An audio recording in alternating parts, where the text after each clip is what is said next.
भारत के इतिहास में वो पहले ऐसे मुख्यमंत्री हैं जो 17 साल में 8 बार मुख्यमंत्री पद का शपथ ले चुके हैं। इससे पहले शिक्षा के मामला में, स्वास्थ्य के मामला में या किसी भी डिपार्ट को देखा जाए तो सबसे पीछे है। शिक्षा के मामले में देखिए केरल आगे है और बिहार भारत में सबसे निचले स्तर पे है।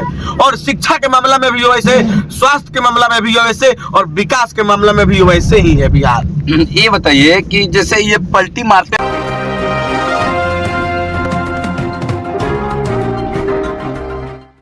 चालू है। नमस्कार। और अभी दिन के 12:42 हो रही है। अब हम लोग हैं जीरादेई में, यानी देश के प्रथम राष्ट्रपति राजेंद्र बाबू के पैतृक जन्मभूमि पे हम लोग हैं। तो अभी राम मंदिर का मुद्दा चल रहा था। जैसे राम मंदिर का मुद्दा समाप्त हुआ ही नहीं, तब तक बिहार में एक और राजनीतिक भूचाल आ गया है। अब बोला जाता है कि नीतीश कुमार उर्फ पलटू चाचा, माननीय मुख्यमंत्री बिहार के, क्या फिर पलटी मारेंगे। तो मेरे साथ एक सहयोगी जुड़ चुके हैं, अभी इनसे बात करेंगे नीतीश कुमार के लिए, नीतीश कुमार उर्फ पलटू चाचा के बारे में। तो कभी बीजेपी बोलती थी कि बीजेपी के लिए बीजेपी की तरफ से पूरी दरवाजा जो है बंद है नीतीश कुमार के लिए। तो आइए, मेरे साथ एक सहयोगी जुड़ चुके हैं। तो सबसे पहले नमस्कार सर। नमस्कार, और आपको भी और आपके चैनल को जितने भी दर्शक हैं सभी को मेरा दिल से धन्यवाद। तो सर ये बताइए, नीतीश कुमार उर्फ पलटू चाचा जो माननीय मुख्यमंत्री जो बिहार के हैं, क्या पलटी मारने की सोच रहे हैं, क्या फिर पलटी मारेंगे?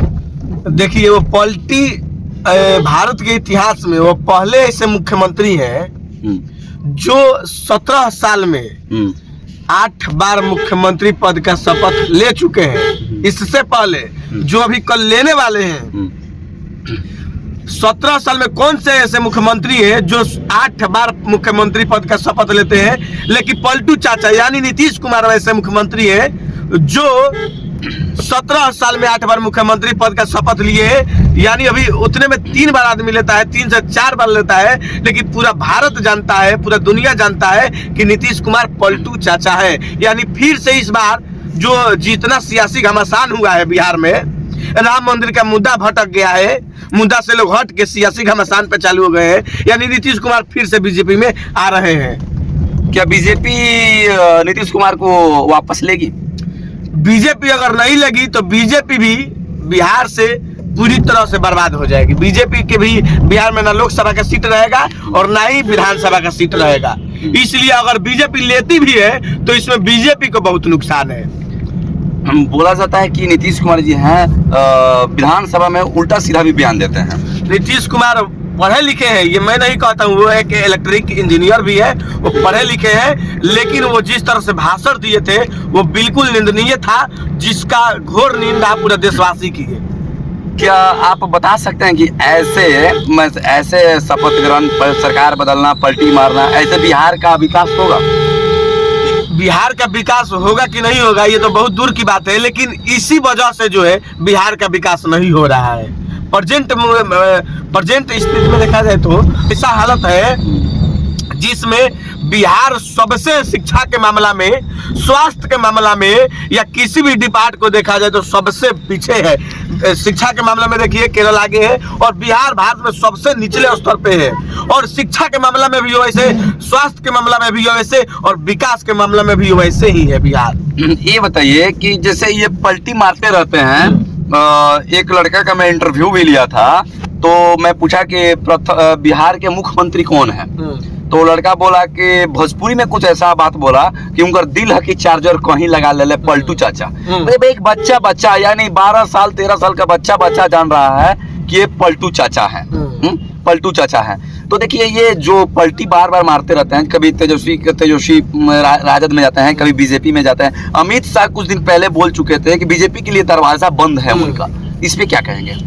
अमित शाह कहे हैं, लेकिन अगर वो लोग बीजेपी वाले नहीं लेते हैं तो सबसे पहले कि बिहार में बीजेपी की सरकार नहीं बनेगी। सबसे अहम बात ये है। क्यों नहीं बनेगी बीजेपी के साथ? बीजेपी तो अच्छा काम किया है ना, देखिए कि राम मंदिर बन गया, बिहार में राम मंदिर बना, राम मंदिर बना है अलग बात है। बीजेपी तो अच्छा काम कर रही है। बिहार में विकास कहाँ हुआ है? बिहार में तो गठबंधन की सरकार चल रही है, आरजेडी जेडीयू। नहीं, नीतीश कुमार और माननीय तेजस्वी प्रसाद यादव डिप्टी सीएम, ये लोग भी बोल रहे हैं कि बिहार में सबसे ज्यादा रोजगार, यानी बीपीएससी टीचर का जो भर्ती निकला हुआ है, सबसे ज्यादा रोजगार दिए हैं। इसलिए ये बताइए, नहीं हम ये पूछना चाहते हैं कि ये बताइए कि बिहार में जो सबसे ज्यादा रोजगार दिए हैं, कितने % उसमें बिहारी हैं? ना बिहार में रोजगार दिए और कहते हैं कि इतिहास में सबसे बड़ा वैकेंसी हमें दी है। तो मैं कहता हूं कि तेजस्वी यादव का दिल से धन्यवाद और सैल्यूट भी करता हूं मैं ऐसे उप मुख्यमंत्री का जो बिहार में रोजगार के व्यवस्था कर रहे हैं। लेकिन आप देखिए कि बिहार में कैसा रोजगार का व्यवस्था है कि पूरी दुनिया के कोना कोना में चले जाइए, आपको बिहारी ही मजदूर मिलेंगे, बिहारी ही गाली खाते हुए मिलेंगे। तो फिर कहाँ बिहार में रोजगार? 500 करोड़ का जातीय जनगणना निकाला गया कुछ दिन पहले, और 500 करोड़ में एक फैक्ट्री आ जाती है, एक फैक्ट्री पर जाती है, कितने लोगों को रोजगार मिलती है? बहुत सारे लोगों को रोजगार मिलता है। और मैं कह रहा हूं मुख्यमंत्री उप मुख्यमंत्री साहब से कि अगर आपको रोजगार ही देना है तो सबसे पहले उन गरीब मजदूरों का जनगणना कराइए, उन गरीबों का जनगणना कराइए जो गरीब आज जिनका आय बिल्कुल 10,000 से 15,000 नहीं है सालाना, जो बचा नहीं पाते हैं, उनका जनगणना कराइए। जो मजदूर अपने बिहार से बाहर जाके दूसरे कंट्री में कमाते हैं, दूसरे राज्यों में गाली खाते हैं, आप उनका जनगणना कराइए। आप भी एक युवक हैं, लेकिन जानते हैं क्या है, अगर सरकार फैक्ट्रियां बैठा देती है बिहार में ना, तो झंडवा कौन ढोएगा महाराज? हाँ, ये भी सबसे अहम सवाल है। बहुत अच्छा सवाल किए हैं आप कि इसमें लोगों के सोचने की बहुत जरूरत है कि हम जो जय श्री राम का झंडा लेकर पीछे पीछे घूमते हैं। मैं ये नहीं कहता हूँ कि अपने धर्म का प्रचार नहीं करना चाहिए। अगर दुनिया के सबसे पुराना धर्म सनातन है तो प्रचार कीजिए, बहुत बढ़िया प्रचार कीजिए। लेकिन क्या उसमें जब आप रैलियां निकालते हैं झंडा लेके, तो उसमें देखते हैं क्या कि कभी मुख्यमंत्री का बेटा या सांसद का बेटा, विधायक का बेटा या मंत्री का बेटा, सेंट्रल मिनिस्टर का बेटा क्या उसमें झंडा लेके घूमता है? नहीं घूमता है। जितने भी घूमते हैं सब गरीब के लोग घूमते हैं। जो गरीब है वो घूमता है, जिसके घर में खाने का अन्न नहीं है वो घूमता है झंडा। तो देखिए कुछ ना कुछ तो लोग में भी कमी है ना, यहाँ के लोग में भी कमी है कि 500 1000 मुर्गा और दारू पे झंडा लेके घूमेंगे, रोजगार, अपना फ्यूचर, अपना भविष्य नहीं देखेंगे।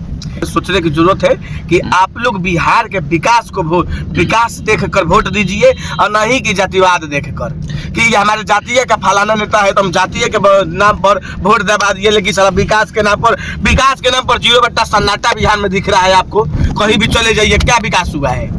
बिहार में 14 करोड़ जनसंख्या है। आप पता कीजिए कि कितने लोगों को रोजगार मिला है। जो 2 लाख शिक्षकों की वैकेंसी हुई है उसमें तो कितने बिहारी हैं? 2 लाख जो शिक्षकों की जो वैकेंसी निकली हुई है, वैकेंसी हुई भी है, मैं मानता हूँ तेजस्वी प्रसाद यादव जी बहुत बढ़िया काम किए हैं और बहुत बढ़िया काम किए हैं तेजस्वी प्रसाद यादव जी बहुत बढ़िया काम किए हैं। लेकिन अगर 2 लाख जो वैकेंसी निकली हुई है उसमें कितने बिहार के लोग हैं, कितने यूपी के लोग हैं?